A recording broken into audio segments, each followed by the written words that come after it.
Oi, mana! Eu quero compartilhar com você os métodos contraceptivos não hormonais. Eu sou uma pessoa que sou contra o uso de hormônios para as mulheres controlarem a sua fertilidade, porque a dança hormonal que acontece internamente ela é muito positiva e ela traz muitas potencialidades para o nosso poder criativo, para o nosso poder de realização, para a nossa energia pessoal e para a nossa individualidade como mulher. Então, eu sou contra o uso de pílulas e também do Dilmirena, que aplica na injeção ou que ele também vai soltando o hormônio intrauterino. E outra questão que me faz refletir muito é que a mulher, ela tem um curto período fértil ao longo do seu ciclo, enquanto o homem, ele se mantém fértil diariamente. Todos os dias são produzidos milhares de espermatozoides, ou seja, ele está em um estado fértil constante. E se for a favor do controle hormonal, que os nossos médicos, os nossos cientistas comecem a controlar hormonalmente os homens que se mantêm férteis durante muito tempo, né?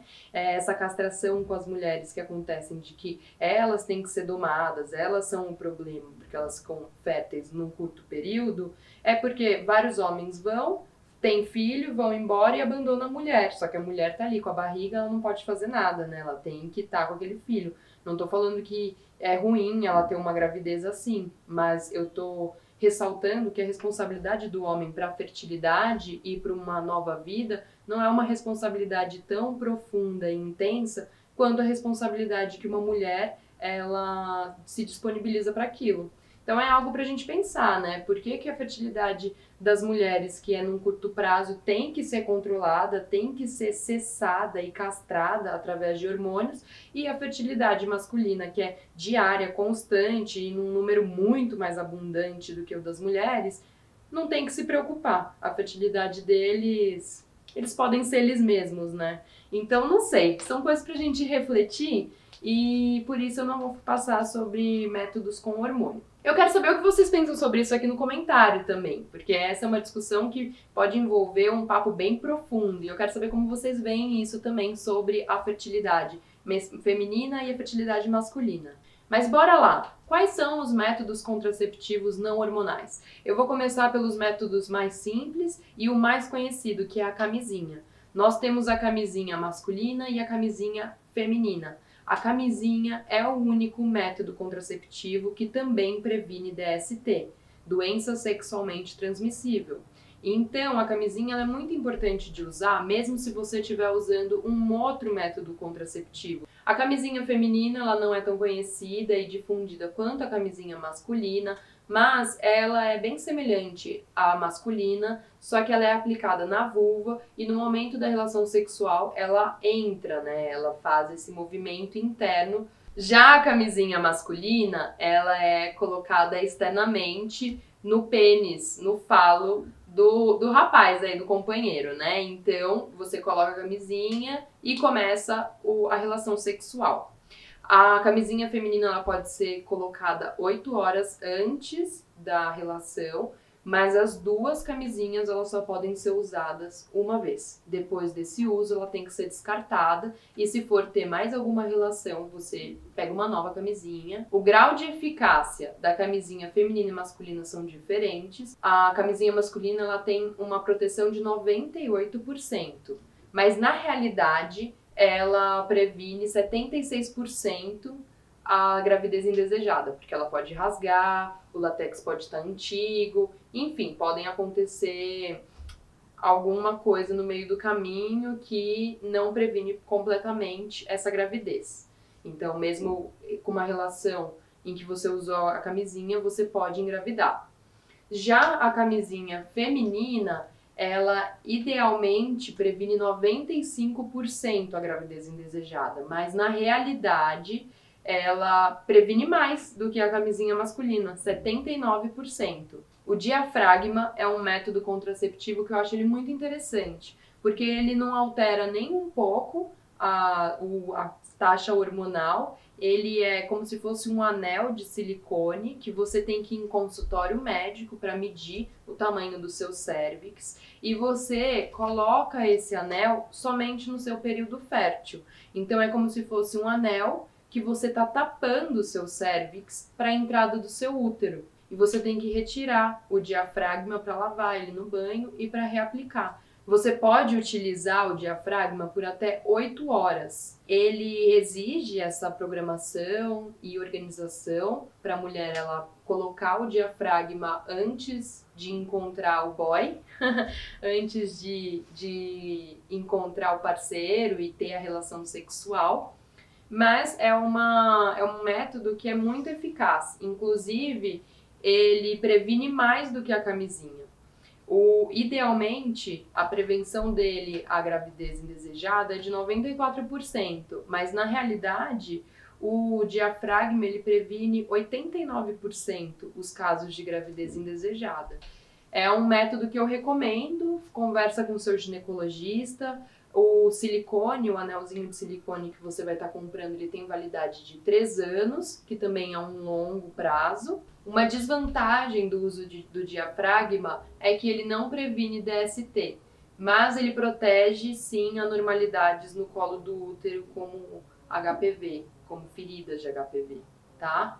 Agora, ele não previne a DST, então se você não tiver com um relacionamento que é fixo, um namorado, alguém que você está compartilhando o seu caminho, não é interessante você utilizar só o diafragma. E o diafragma com a camisinha também não é muito positivo, porque a camisinha é de látex, ele é de silicone, vai acontecer o encontro dos dois e pode causar um desconforto no momento da relação. Então, o diafragma ele é muito indicado para quando você tem uma relação com quem você confia. E uma coisa que eu já falei, mas que eu vou repetir, é que o diafragma ele só é inserido no seu período fértil. Então, você reconhece quando está próximo do período fértil, próximo da sua ovulação, você coloca ele, tira, tem suas relações e depois que passa esse período você não precisa utilizá-lo. O DIU de cobre é outro método contraceptivo que é muito difundido e muito utilizado porque ele não aplica nenhum hormônio e ele garante muita praticidade para a mulher. O DIU, ele é um Tzinho e as pontas do Tzinho vão ficar próximas às trompas de falópio. O cobre, ele cria um ambiente inflamatório dentro do seu endométrio. E é por isso que um embrião não se desenvolve. Então, mesmo que aconteça uma fecundação, as células elas vão estar nesse ambiente ácido, nesse ambiente agressivo. Então, não vai se desenvolver como uma gravidez. E por isso que o DIU de cobre ele é tão eficaz. Ele garante essa praticidade para a mulher.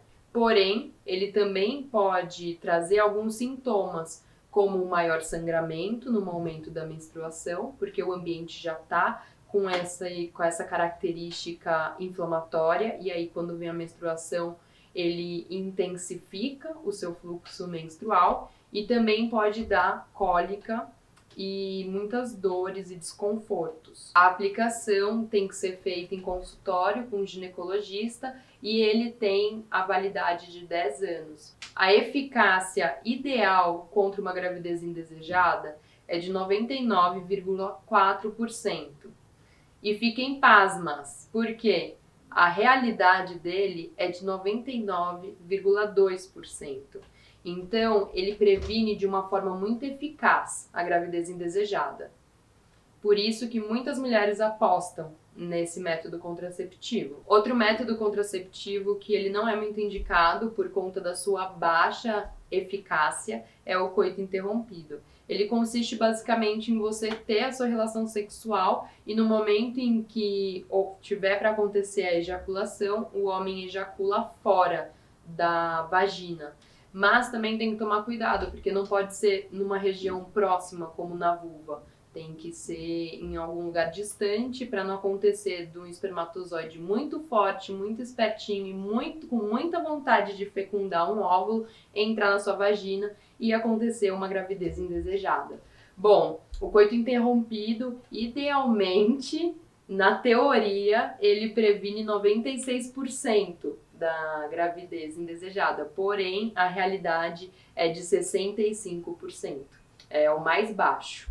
É o método contraceptivo mais baixo que nós temos. Então ele não é muito indicado, né? A tabelinha, a tabelinha, E o último método contraceptivo não hormonal é a tabelinha. Eu não vou explicar para você a tabelinha porque eu acredito que a fertilidade consciente ela tem que ser aplicada através do autoconhecimento. A tabelinha, ela é uma forma racional de você olhar o seu ciclo sem você entender suas emoções, sem você entender os seus processos, as mudanças que podem acontecer ao longo de ciclos, né? E você calcula a data que você está ovulando, mas esse método sai completamente dos meus princípios pessoais. Eu desejo que você busque o autoconhecimento. Como o ET Bilu já dizia, busque o conhecimento, procure se entender, procure perceber o que está acontecendo dentro do seu corpo. E só para a gente vir com alguns dados, a tabelinha, idealmente, ela previne 91%, mas na realidade ela previne 72% as gravidezes indesejadas. O próximo vídeo que eu vou fazer é só sobre fertilidade consciente, para a gente praticar esse autoconhecimento e esse controle da nossa fertilidade através da nossa percepção e através da inteireza de ser mulher, vivendo cada uma dessas fases, experienciando as nossas mudanças hormonais, reconhecendo como o nosso corpo se transforma a cada nova fase.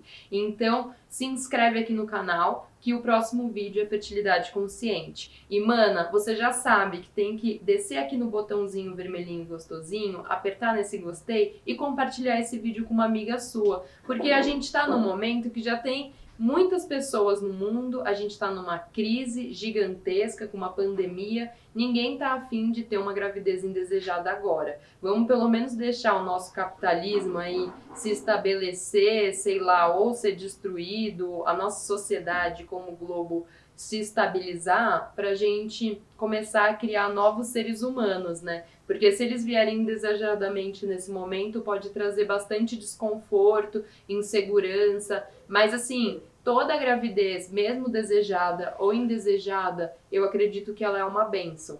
A criança, ela vem para nos ensinar algo. Então, se por acaso você experienciou uma gravidez que você não estava esperando, aproveita para aprender muito com esse ser que vem com toda a pureza das crianças. Mana, me ajuda que eu tô no desafio 10K, se inscreve, compartilha com as suas amigas, traz mais gente para esse canal, porque eu quero muito crescer essa comunidade, porque eu só tenho a enriquecer e transmitir ainda mais conteúdo de valor para você, pra gente crescer como mulher, se entender e aprofundar nesse universo feminino e cada vez se trabalhar para ser um ser humano melhor nesse momento conturbado do planeta Terra, né? A gente está aí frente a uma pandemia mundial, um momento também de pausa, da gente repensar como o ser humano como sociedade, como coletivo e repensar a nossa forma de realização e de construção. Vamos juntas nessa quarentena, fiquem em casa, vamos proteger os nossos avós, nossos pais, nossas mães, nossos idosos. Então não vamos transmitir, não vamos ser um foco do coronavírus. Até o próximo vídeo. Tchau!